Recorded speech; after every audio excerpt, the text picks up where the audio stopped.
can you hear me? Yeah, I can hear you. I can hear you. Okay, so I'm putting the headphones a bit like this because I need to hear the alarm. So can you hear me now also? Yes, yes. Yes. Okay. Can we jump right in and tell me what's going on? Where are you in Tel Aviv?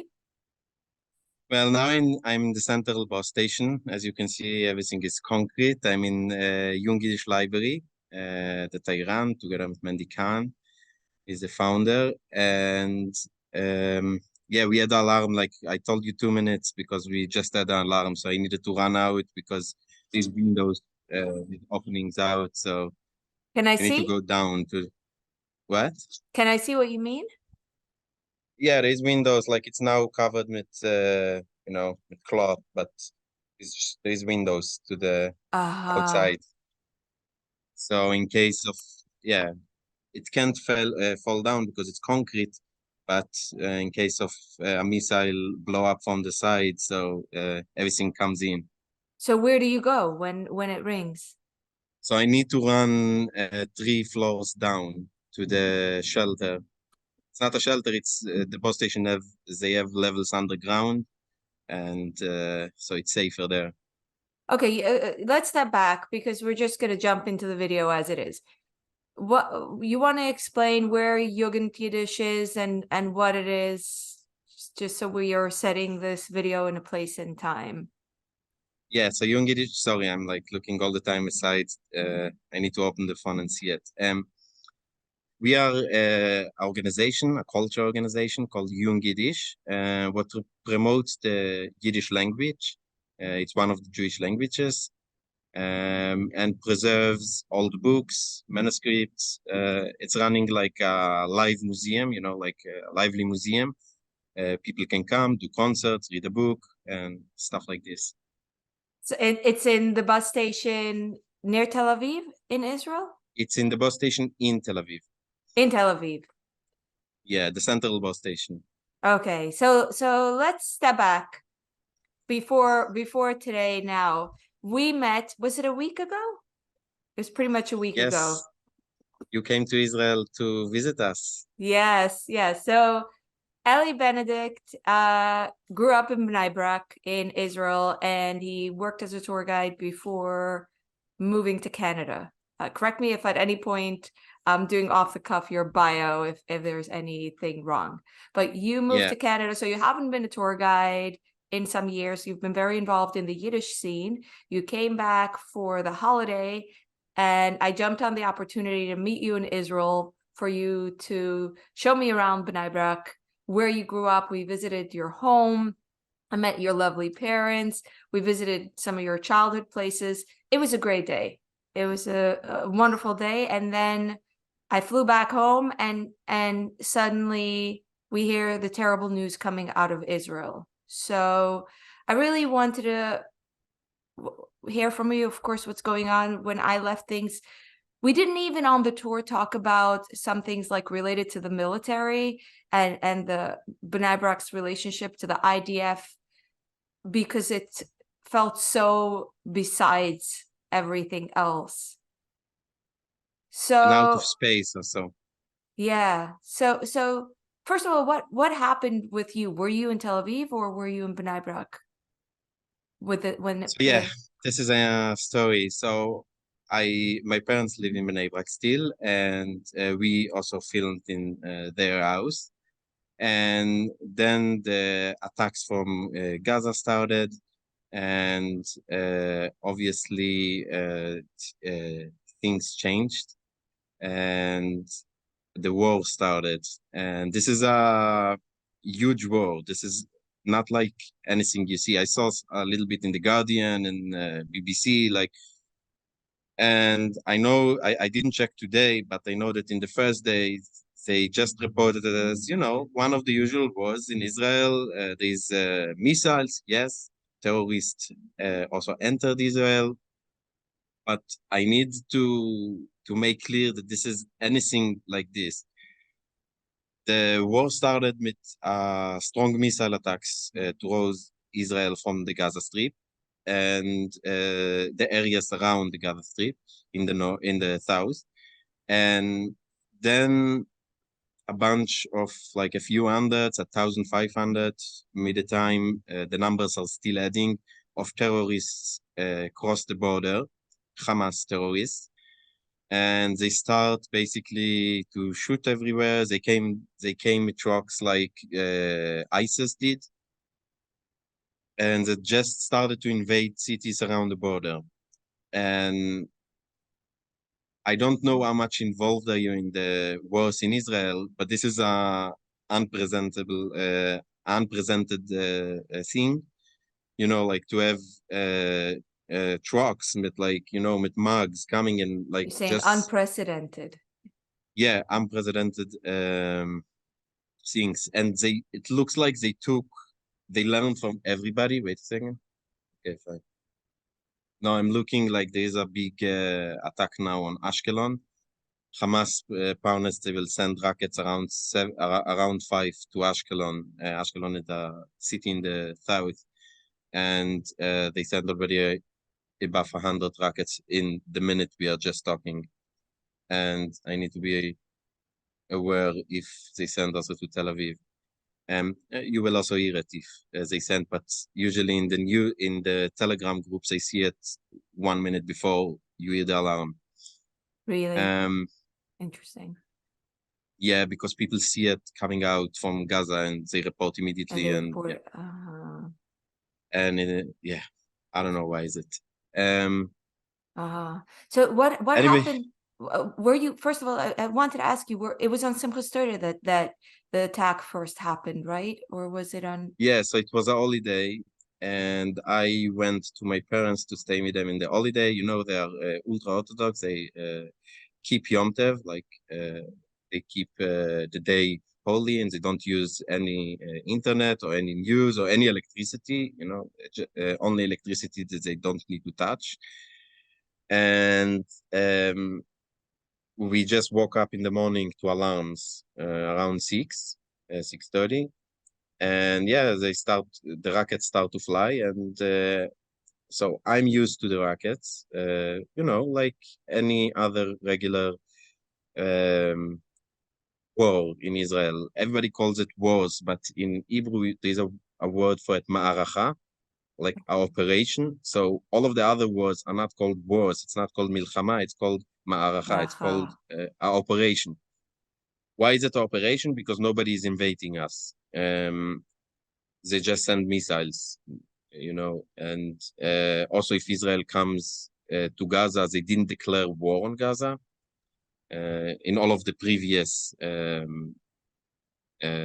ma'arachot, in all of the previous operations. It was normal during your childhood in Bnei Brak for missiles for these marachot to happen? Yeah, so it's normal because we have all the time rockets flying in from all sides. Like a year before I was born, it was 91, and then Iraq sent not small missiles, they sent Scads, big missiles from Iraq, and then when America invaded Iraq, so they sent to Israel too. I think 200 and something missiles came from Iraq to Israel. And I think this started the understanding by the terrorists that rockets is a good thing, let's have some.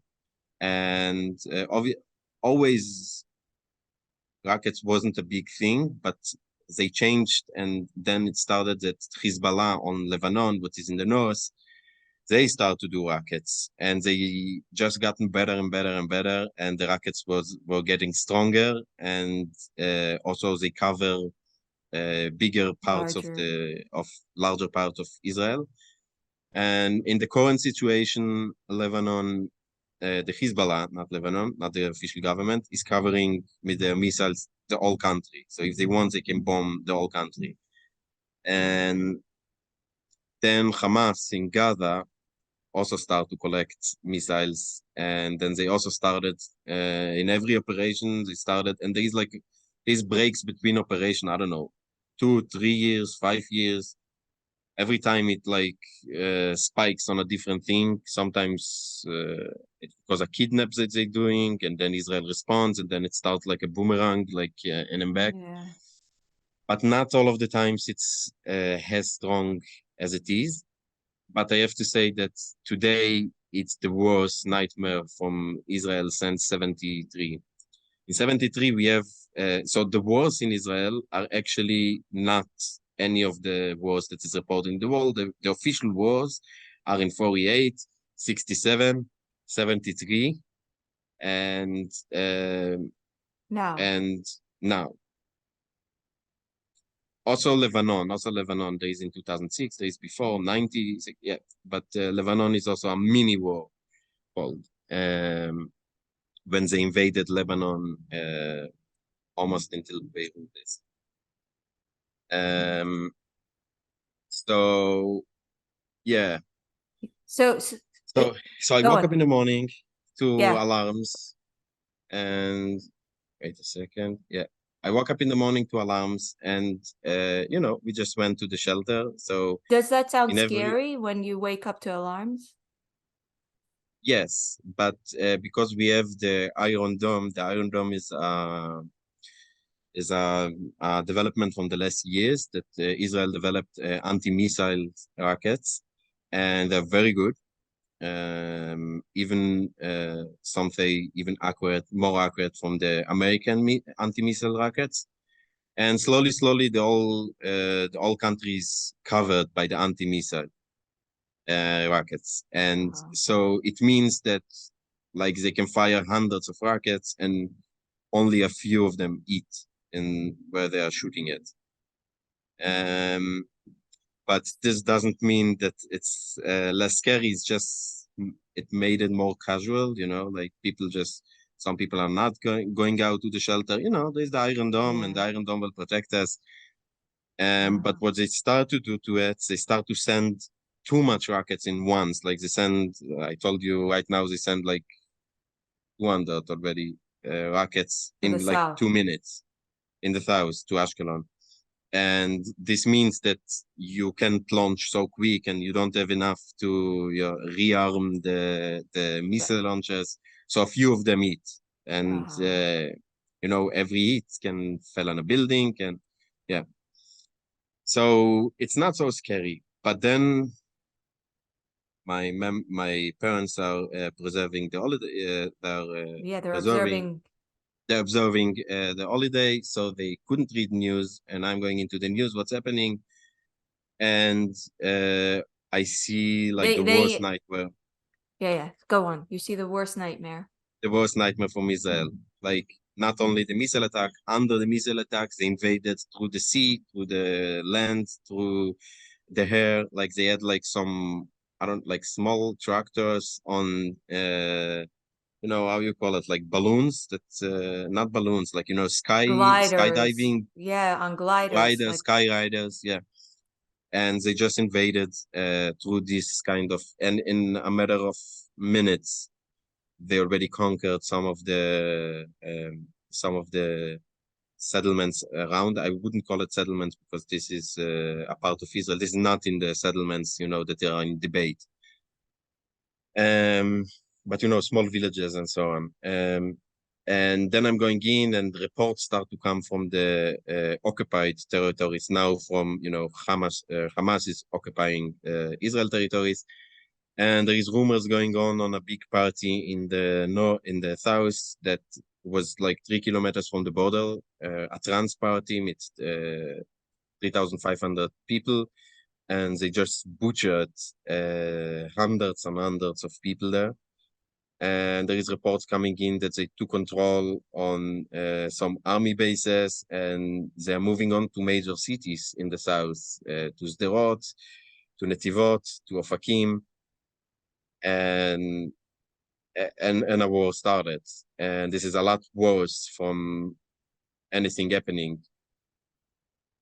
And then as the day continues, I'm trying to say to my parents, like, listen, it's like not as any war. Like, so usually I respect them, and I'm not telling them stuff. I'm not telling them like I'm listening, I'm watching stuff on the holiday, and but I say it's like, it's an emergency, and like you are dancing in shuls, in synagogues. They're not protected, the synagogues. Like you should be careful. You should go home. You should finish. And my mom goes to the synagogue, and everything goes regular. And I'm trying to beg her, like, stay, you know. But they didn't get the full picture until they opened the news. Also, they don't open any news. They have news that is coming in hotlines, in phones. I think we talked about it. They don't have any WhatsApps.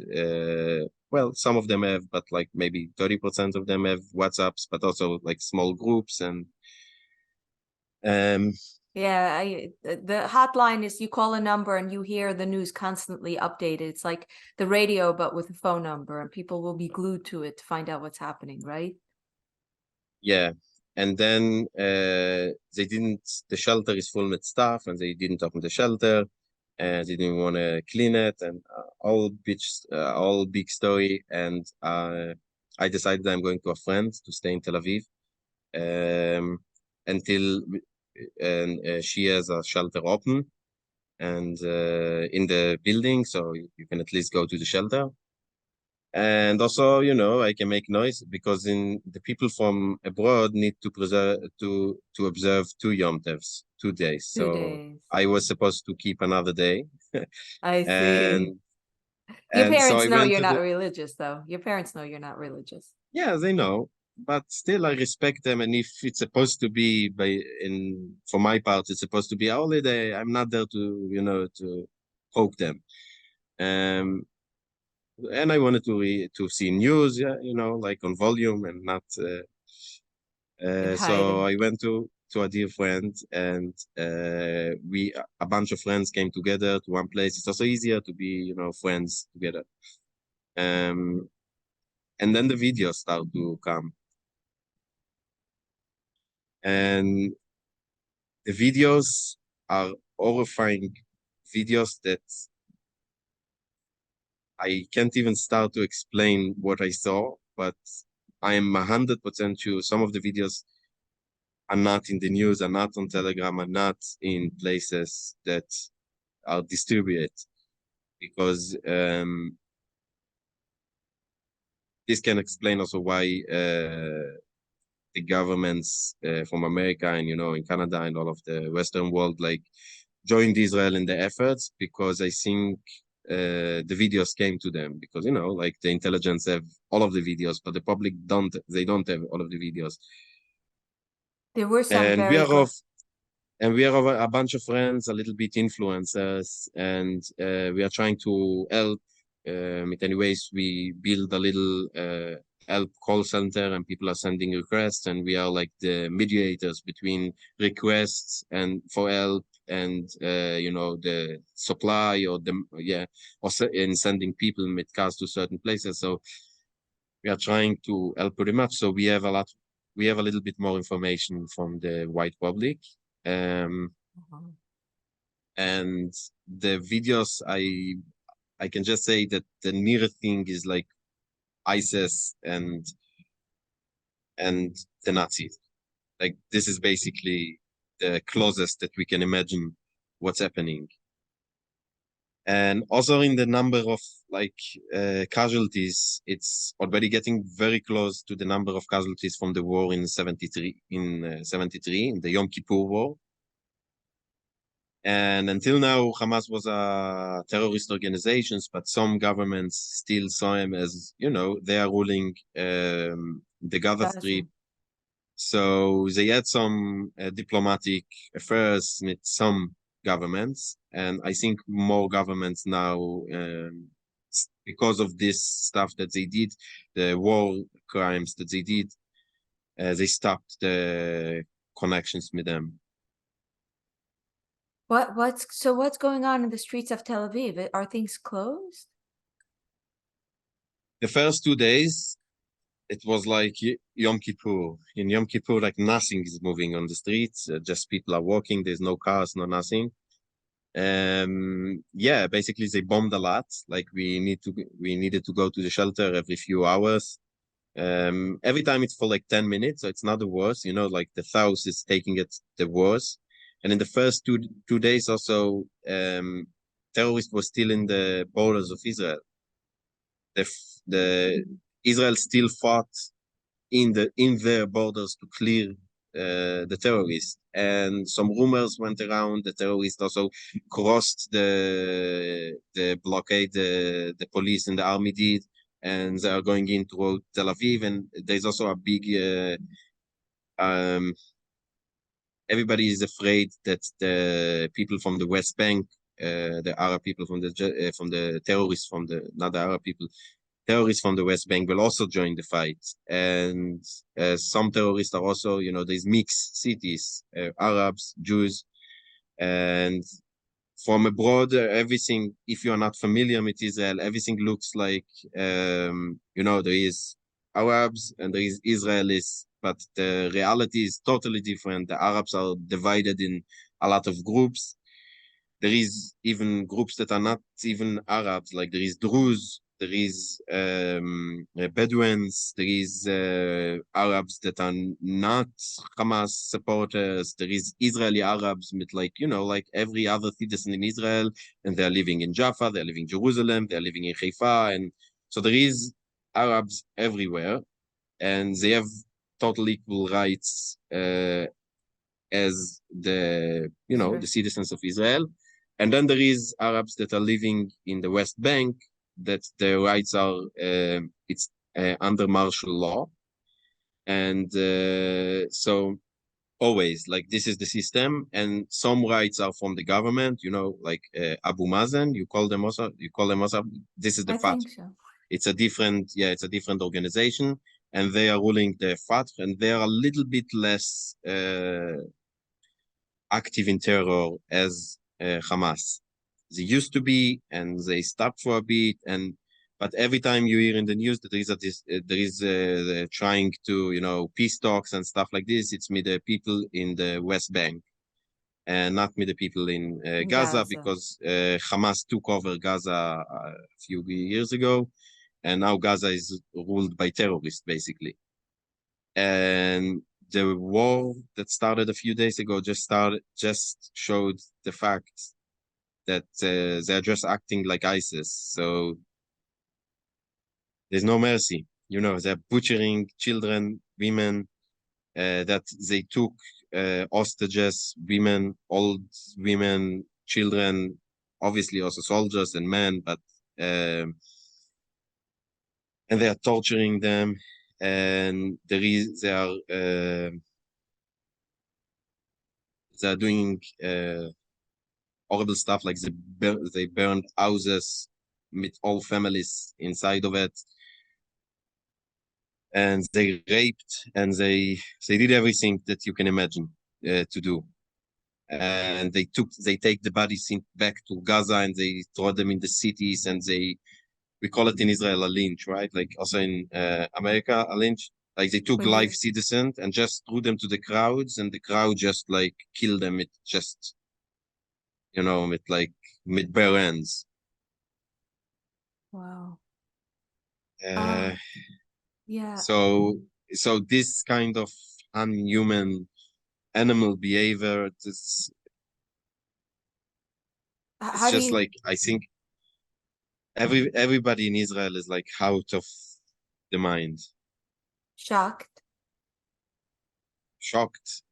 stressed, but also proud to be not them. Yeah. You know, when I was there, we talked about you having served in the IDF, right? And right? Can I mention that? Yeah, so I was a social worker in the IDF, so I wasn't a big fighter, but you know, like I have a complicated relation with the Zionism. I'm pro-Jews living in Israel, but I'm anti-Zionist, if you want to call it like this. I'm anti-Zionist because I think what they're doing is occupation. I think in the West Bank that there is people under martial law in some places, and there is also extreme groups inside, like, you know, right-wing extreme groups inside Jewish people that are doing bad deeds, and also terrorists. Did you grow up anti-Zionist, by the way? Did you grow up, and you grew up Haredi in a lot of... Yeah, so I grew up ultra-Orthodox Haredi, and in a sense, everybody, is kind of anti-Zionist. There is more extremes, like Satmar, like the place you grew up. This is more anti-Zionist because they are doing actions to show that they are anti-Zionist, right? Like they are not vote. If there is a Satmar Hasid that lives in Israel, so they are not voting, and they are doing protests, anti-Zionist protests, and so on.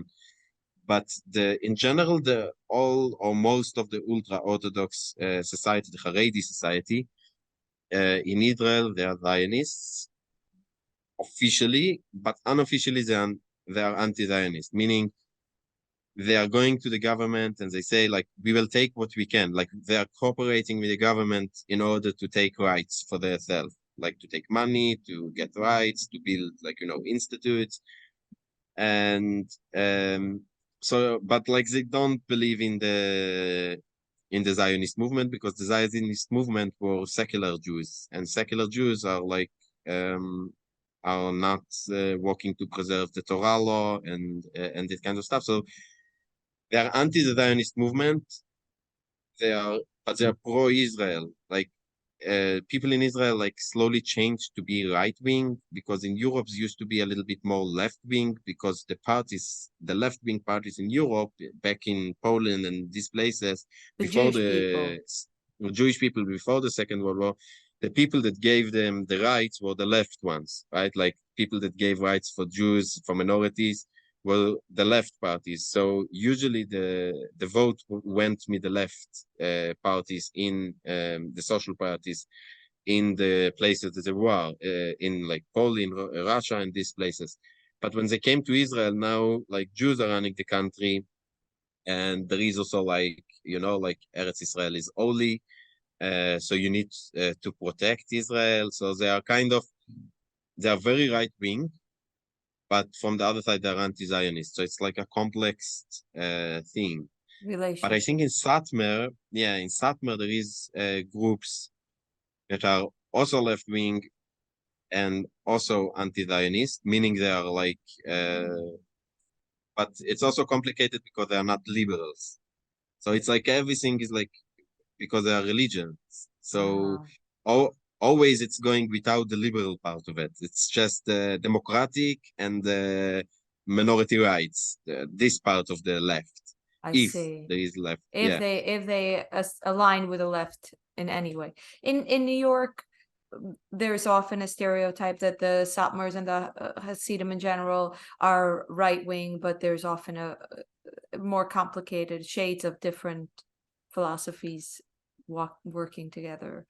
But now, with what's happened in Israel, I have seen unanimously, even from Satmar, even my mother told me that the Satmar of Aaron Teitelbaum was like crying sickos about at the end of sickos about what was going on, and saying that the first Satmar Rebbe Yoel Teitelbaum, he was crying at the Yom Kippur War. So it's interesting because while they're officially anti-Zionists, the sympathies are with the Jews of Israel. The Jewish people. Yeah. Yeah. So I make this clear line because I'm also active in left parties, and I'm going to protests and stuff. But and I think that the Gaza people need also rights, and they need to have their life, a normal life. And I think the blockade on Gaza and I think Palestinians need to have a country.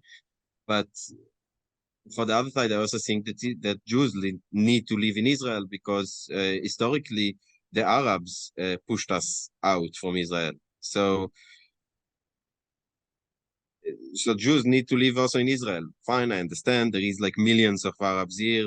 So they need rights, and they need also like a government. They need also to have the rights, every right from from humanities.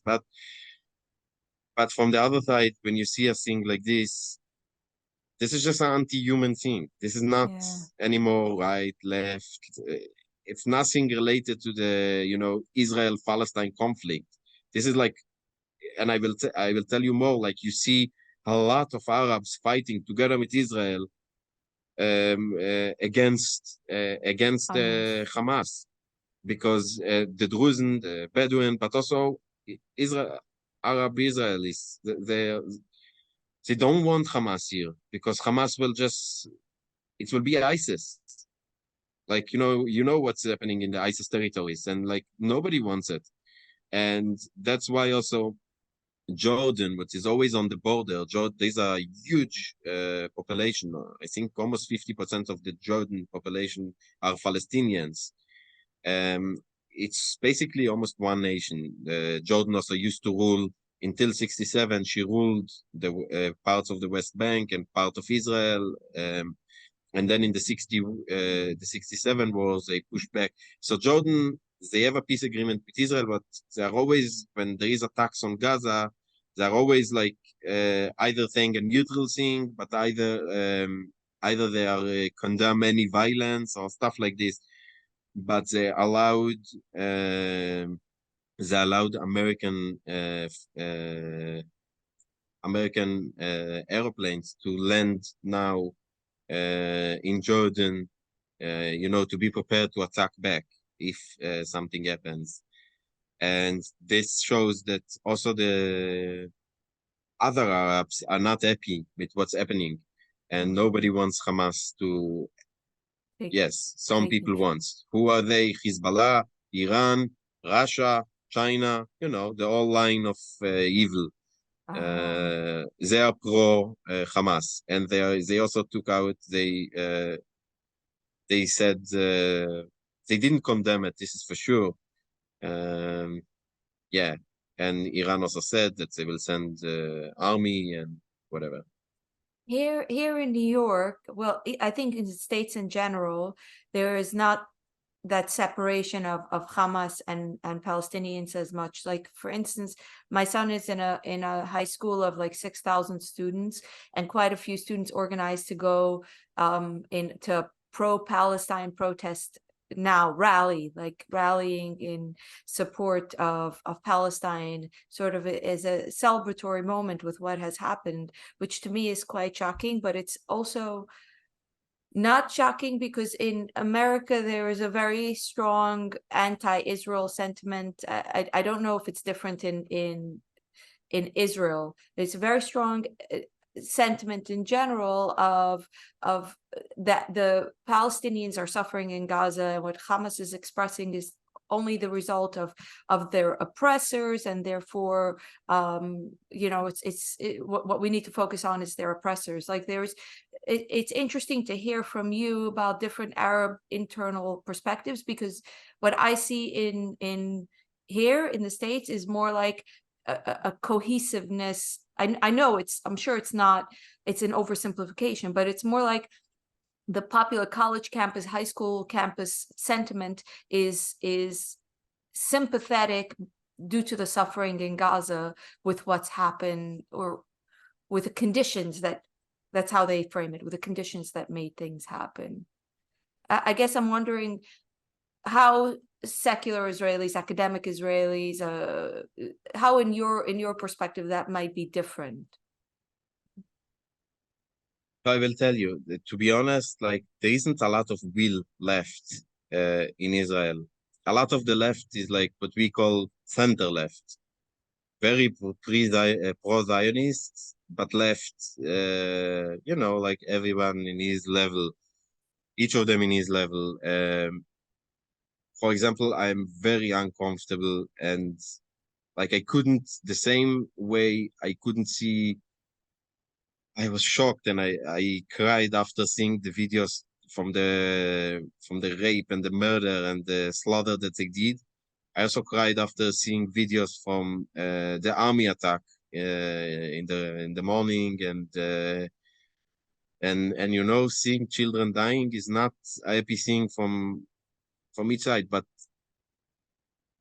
And I'm very left, but it's like a very complicated situation. And I will explain maybe a little bit more, because people of Gaza, I'm sure most of them don't want a war. Like, there's women, there's children, there's like 2.5 million people living there.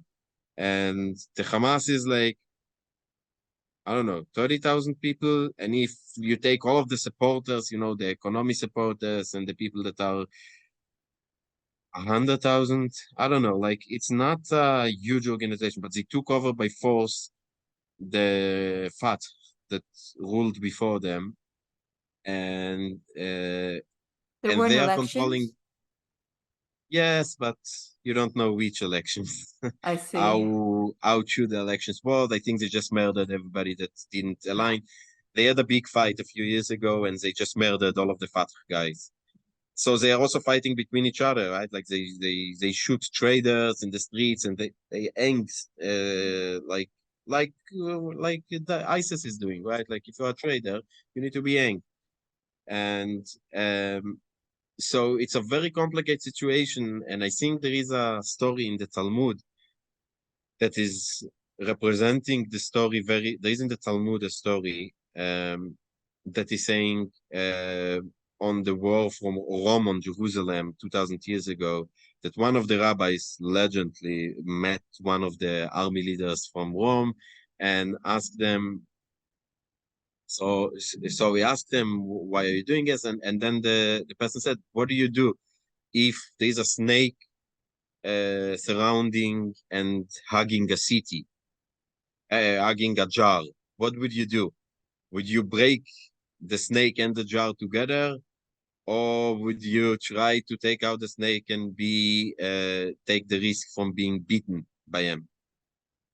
So it's a very true situation in a very complex situation. So there is a snake in Gaza, Hamas, that are taking hostages, and they're taking their own people hostage under fire.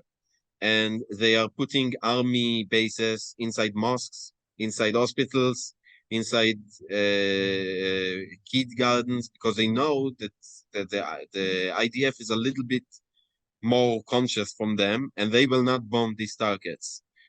And the IDF is tried during the years not to do this because, first, we don't want to be corrupted as terrorists are, and second, in the end, it doesn't look good for the world.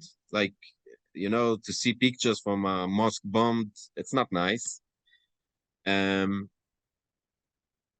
But then everything changed now with this attack because the unhumanness of them, and they took also hostages. So now when Israel is bombing, she's also taking the risk.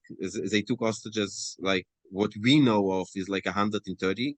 So there is also, it's not only Hamas, there's Hamas, there's Jihad Islami, and there is a few more, like also private citizens who just took probably, there is a lot of missing people that nobody knows what's happening. They made 80, they broke in 80 places, they breached in 80 places the fence, and they took back like a bunch of citizens, and nobody knows what, like some of them you can see videos from lynch in the streets.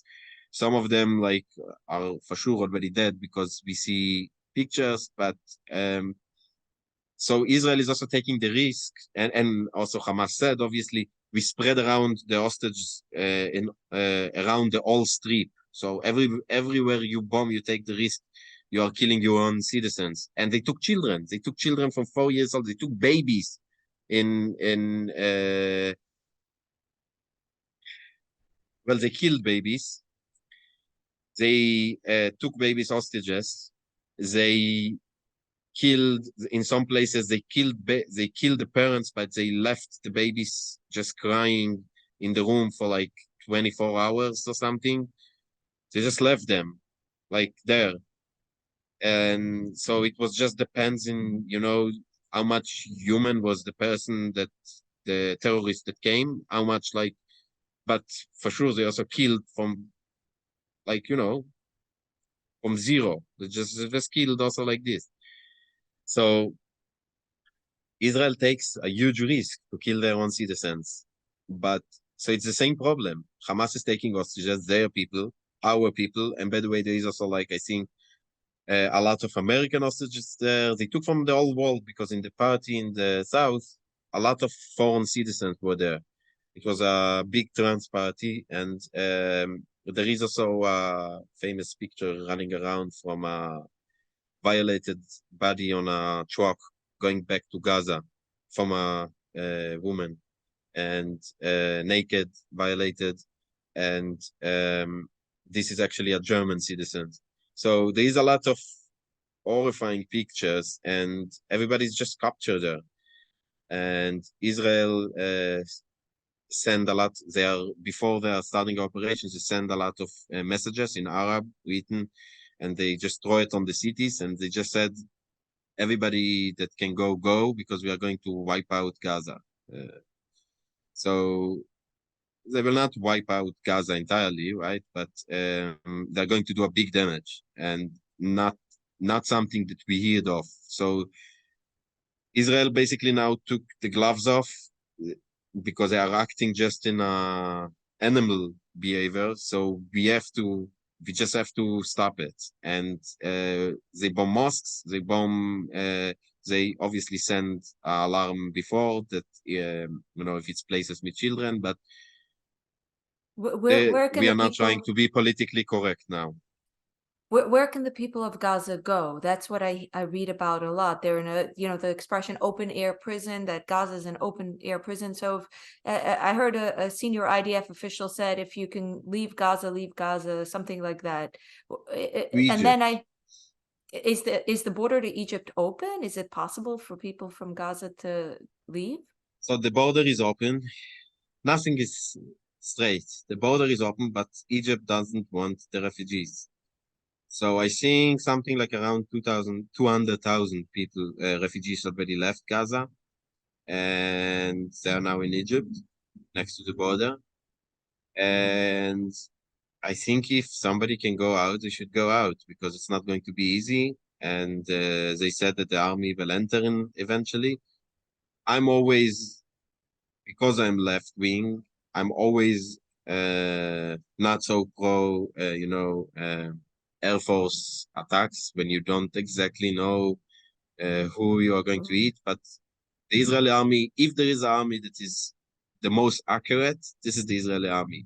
If there is an army that is the most humane army, this is the Israeli army. And casualties, civilian casualties, is almost unavoidable. Like you just can't kill the snake without having collateral damage. And this is a huge, I don't know, moral thing, but it's just a point that we can't take it anymore. Like, because otherwise they will just do it again. They will just go in and kill. So they are doing Israel, if there is no other choice and there is collateral damage and they don't know ahead, right? Like, it's just maybe will be collateral damage in like horrifying situations. They're using this method, but Hamas, from the first moment, what he does is like targeting civilians and, butchering people with access, and like that's in babies. That's what they do from the first moment. They're not trying to target. Actually, in these attacks, they probably try to avoid the army because they knew that the army is stronger. They try to attack the party and civilian cities. And just by chance, because of mistakes that probably later on in the roads, it will be clearer, they succeeded also to capture some, bases and stuff. You want to speak to the expression open air prison that Gaza is often described as? Do you agree with this expression? Again, what's the expression? The expression that Gaza is an open air prison. Is there, like, to what degree is there coming and going? It's not entirely true. Also, like, people like to say it, but it's not entirely true. So there is a lot of walkers, people that are walking they are walking in Israel, and they are coming into Israel every day to walk. There is called Ma'avar Erez, and if there is the army is proving ahead, and there is like tens of thousands every day going into Israel to walk, to have walk in the fields next to Gaza. And Israel is also supplying them the electricity. Israel is also supplying them the water. They can't do it their own. There is also ships coming a little bit in and out, but obviously controlled by Israel. They have a border with Egypt. So, and they hate them almost the same, if not Oh, the like Egyptians? the Egyptians. They don't like them either. So it's not What? exactly when there is. So yes, if you ask me, people suffer there. If you ask me if it's but for very important stuff, for work, for medical assistance, sometimes there is approvals, for like if you have a very hard condition and the hospitals in Gaza can't help, you have approval to come to Israel to get treatment. So it's not like nothing is coming in and out, and Israel is also sending merchandise to Gaza all the time. But the problem is that whatever Israel is sending, Hamas takes it immediately and digs tunnel with it. And like whatever money comes into Gaza, from the UNRWA and from from the UN and from places like this, Hamas takes control of it and immediately takes control of it. And they build a little bit here a school, there a school, just to show the citizens that they are doing something for them. But the major money goes to Hamas. And How they are does controlling the money, they are controlling the merchandise, and Israel knows if we are sending, like bricks to build a house, it goes to Hamas to build a shelter or whatever. how does the average Israeli citizen know about what's going on in Gaza? None, You don't know. not none, but they know. They just prefer to focus on their own. But I'm asking how. Like, how would you know? No one goes in. Israelis don't go into Gaza, right? No, You're but not allowed if you to? want it, no, we are not allowed to. Who wants to go into Gaza? You will be murdered in a second. If I don't know, I hear of like people who volunteer. So like if you're a foreign citizen and you volunteer, yes, it's possible. If there is doctors or if there is like media people, like it's not blocked. If you are Jewish, so it's a problem. But if somebody that is not Jewish and not Israeli wants to go in, you can. There's no problem to go in. You just need to have the approval and you go in. Like like a thing like a visa from Israel to let you through. But I think you can also go through Egypt if you want. Because Egypt, so let's say something like this. I'm not entirely comfortable with the word prison, but if there is a prison, it's from both Israel and Egypt together, right? They are both controlling it. So, but if you ask me, the people of Gaza are suffering? Yes, no doubt about it. They're suffering all the time. They don't have jobs. They don't have money. They don't have enough food. They don't have, but the essential, probably they have. Israel cuts the electricity from time to time, but it's always like a play, like how much can you give for terrorists and how much you don't, because they are controlling basically all of the infrastructure in Gaza. I want to talk about something else. First of all, I was asking you about your service in the IDF. I don't know if you're okay if I ask you this, but when we talked, Yeah, when I was in Israel, you said you regret serving the IDF. I regret serving the IDF because I'm now anti-Zionist. And I think, although I think that the army is the most humane army, I don't want to take part in violence. And even though I was a social worker for the army, I don't want to take part in an organization that does violence. But again, it's not violence, it's violence to protect itself, but it's still violence. Like I'm more pacifist, right? So that's why I regret it, because I just don't want violence from any kind. And yeah. But in a time like this, you seem to support. Am I putting words in your mouth? You support what the Yeah, IDF is doing. in days like this, I support the IDF, yes.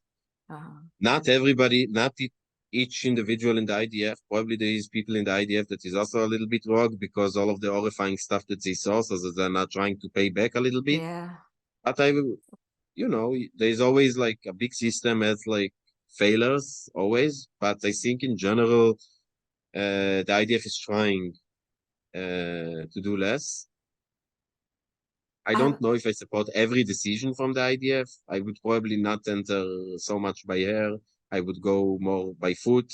even though it's gonna cost more casualties for us. I think that we Jews can't allow ourselves to be unhuman as the other part, So if they are unhuman, their problem. Like, we can't be unhuman because they are unhuman. And therefore, if we can do stuff to be more careful, and always when you go by foot, you are more careful, but you have more casualties. When you go by foot, you can kill only the ones you need and take control. So in this point, I support him taking over the whole strip. Thing that Israel never did, like, for a long, long, long time. Taking back the whole strip and just finish Hamas. Just going by foot, clearing out house by house, and just start to have a government. Obviously, bring them back, Gaza, with some kind of agreement. I support also a Palestinian state. This is also fine. But just without terror, without terrorists, without any. But I think if both things goes end by end, if you are taking over and giving them back, I know that there is a lot of criticism on America doing it in Iraq, and it never succeeds, to go in, clear out, and come back and give the people back power. But I think we are in a point now that if not, we will have a second ISIS here on the border. And in a few years, they will attack and a little bit deeper. So everybody understands, I think there's a consensus in the world that we can't allow ISIS to go anywhere because they're just like horrible. So I think this is the situation now. Like, before, they didn't, you can talk like a bomb is okay, a bomb is not okay. Obviously, like, bombs are not okay. Obviously, I'm anti-terror, but but now it's like butchering and slaughtering and like vulgar stuff that are, it's just like unheard of since the Nazis and since ISIS. Like, children, really, babies. It's war crimes in the highest degree. So burning house on on babies, like, it's stuff that like, I condemn at the same time also, like, when there's one Israeli did it like a while ago, a few years ago, and he's in prison, obviously, but it's just, it's shocking. It's but in really Israel horrifying. It's one, and there it's like Yeah. thousands and thousands and thousands, and like there's all militia around it. So you just can't isolate this one individual that does this crazy stuff. It's just like ISIS. Are you a descendant of Holocaust survivors? Yes. So who survived? So both sides, my grandmother and my grandfather, were saved in the last second. They came in 39. The other side came in 35. But right before, when it started to be horrible, and one of my grandfathers was exiled by the Gestapo. The Gestapo did some search it and poked on the roof when he was hiding, and so yes, and then he escaped, and then they went to Israel in 39. But I have grandfathers and grandmothers that died because they were the young ones, right? Like, their parents were young and they escaped, but the grandmother for my grandfather died, and like so on. So I have huge families that died in the Holocaust. And I think this is joining everybody together now. You said Satmar is also supporting, because it's like, it's not anymore Israel. It's not anymore. It's like just like killing Jews. The Jewish, that's what it feels like to me. Like, having grown up with so many Holocaust stories, I think growing up in the shadow of the Holocaust, it's a very specific experience, that when you hear stories of helpless Jews being killed, it touches a very real place of kind of the Jewish people. It's almost like a lot of the narrative has been recently, forget about the Holocaust already. It's in the past. It's all good now. It's a utopia, And something like this, for me, feels feels like a very scary part of the Jewish story. Yeah. And what's scary more is that now, Hezbollah is saying, if you're entering by foot, we are going to join. And Iran is saying, we send already militias to the border with Syria. And the US send ships to the Middle East, to the Mediterranean to threaten, and they threatened also that if Hezbollah is getting mixed, America is getting mixed, and we feel here in Israel close like this to a thing that can develop even to a third world war. If America gets involved, then Iran and Russia then, and it's quickly going out of control. I hope not. I wanna I will just say one more thing, that in the north already started. People already died in the north. Soldiers already died in the north because they're already exchanging a little bit of fire. But it's just, they're pinching now.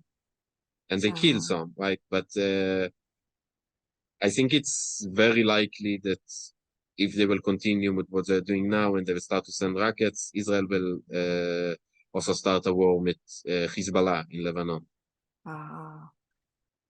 Oh my goodness! I hope the whole thing just, it's a power keg of so many things. We want peace, but there are all of these things that are cooking the. It's so complicated. Yeah. I don't know what to say. I want all of the refugees from 48 coming back, having a Palestinian state, everybody have equal rights. But how do you do it? This is the question. There's so many factors into it. There's so many terrorists between them. There's so many organizations between them that you talk with one, you don't talk with another. And it's just almost, it seems impossible to do peace. But yeah. I want to wrap up with a question about something I've been wondering since when I was in Israel, and I've heard this in general, but I also heard it from people in Israel. There's been a lot of talk about the Israeli right-wing, left-wing divide, but especially about Haredim, the Orthodox segment of the population, and the secular public, especially because the Orthodox often don't serve in the army, and people will often say we have to, secular Jews will often be very angry about it, and they'll express about how they have to put their lives on the line to protect, and the Orthodox don't. I'm wondering if what's going on potentially shifts something, or how this climate, which I've heard of for so long, might feel different right now.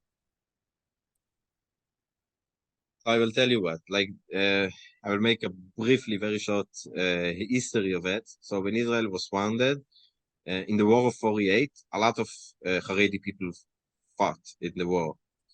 Since then, and also refugees just came from Europe, went to the army. My grandfather was in the army.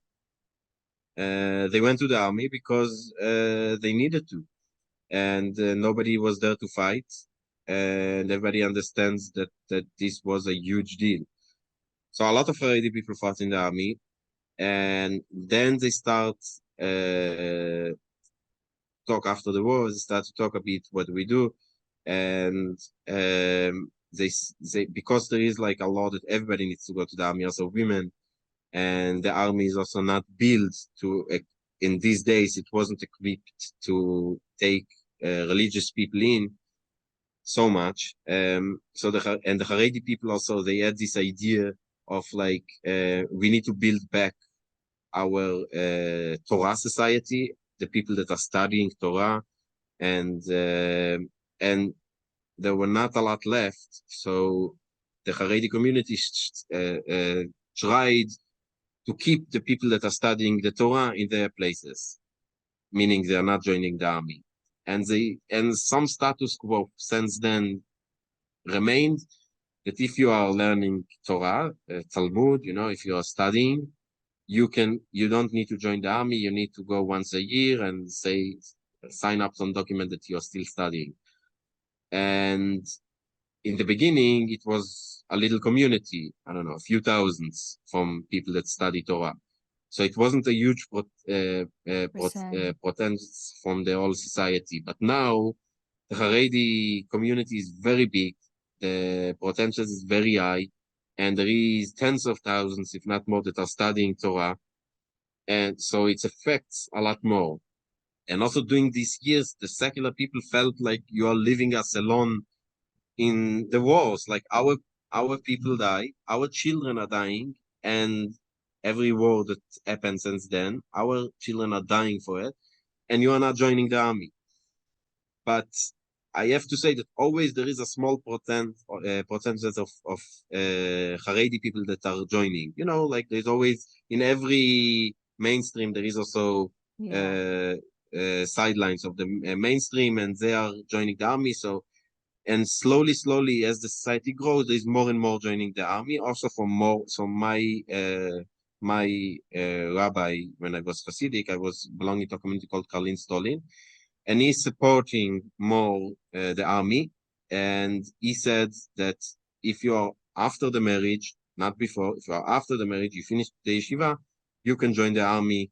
If you know, there's professions in the army like electrician and this kind of stuff. So this is the stuff that, and there is actually a platoon from Karlin Hasidim that are now, they are called to go back to the army.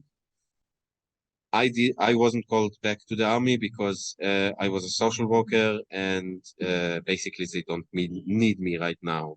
They might call you back? Yes, if what they happens need if me, they they call will you call back? me. I go. Oh, so you're still like Legally, in service? I need to go. Yeah, I'm on reserves. Oh, okay. I didn't know. I know how to hold a weapon if something catastrophic happens and they need more. So in the last, I think 300,000 reserves came in. It's like a huge number. Like they asked for 200,000 and 300,000 came to reserves. Oh, wow. And it's like now, so the army is huge now. The army is like close to 600,000 troops. And in like 48 hours, like this, the army doubled himself. So a lot of Israelis, like from all ages, like are just feeling that they want to help. And also me as a civilian, I'm trying to help, you know, supply meat protective measures, helmets, stuff like this for like people that are, you know, rescue forces and stuff like this, and sending food to families in need, or trying to connect between families that need to evacuate from their places and homes. And like there's a lot to do in the civilian part. And if you have a strong nation, you have a strong army. And I think this is now the case. Everybody that could joined. People that the army didn't want, like, just like wanted to go. They insist to come, and yeah. So what happened? By the way, what time is it for you? Is it like in the evening? It's 11 in the morning here, so it's like 6 for you? It's 6 afternoon, yeah. So are you going back to your parents in Bnei Brak at all, or are you staying in Tel Aviv for the rest of your stay? No, I told them today that if they don't clear the bomb shelter, I'm not coming back. Oh, really? And what's in it? Sukkahs? Yeah, what did they put in there? Schach. They put schach and stuff. It's not they. Neighbors that are unresponsible put stuff there. And I hope this will push them to clear the shelter, because the official, when there is just like, you know, not a war, the official thing is you need to go to a shelter. If you don't have a shelter, you can stand in the staircase. So the staircases in Israel are built from concrete. And so if you don't have, you go to the staircase and you stand there. So they're doing that. But, you know, if there is a shelter, why not use it? And if a thing starts from, you know, from the north and from Iran, they have a lot more stronger missiles, a lot more missiles, and it will be harder. So I think if you can open a shelter, you should open a shelter. Okay, I have a final question. You are staying for another month? So I was supposed to fly back, yeah, in the end of the month. Now there's no direct flights. I was To Canada? to Toronto Canada. or Montreal? No, I'm outside of Montreal, yeah. And obviously my wife, so lucky to us, my wife and child went back like a few days before the attack started. So this is very good because I don't know how I would handle it here.